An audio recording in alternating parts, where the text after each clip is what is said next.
কি রে, যা স্নান করে আয়। এই ঠান্ডার মধ্যে রোজ আমাকে স্নান করতে হয়, ভাল লাগে না। কি ঠান্ডা। আইডিয়া, আমি গায়ে তো জল ছিটিয়ে নিই, মা তো বুঝবে না স্নান করেছে কিনা। কি ঠান্ডা। স্কুলে যেতে হবে তো। ও মা, পেটটা কেমন ব্যথা ব্যথা করছে।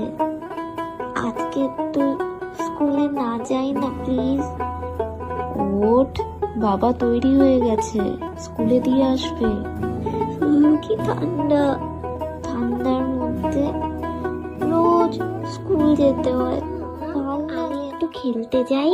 দাঁড়া, আগে গরম জামা কাপড় পরিয়ে দি, না হলে ঠান্ডা লেগে যাবে।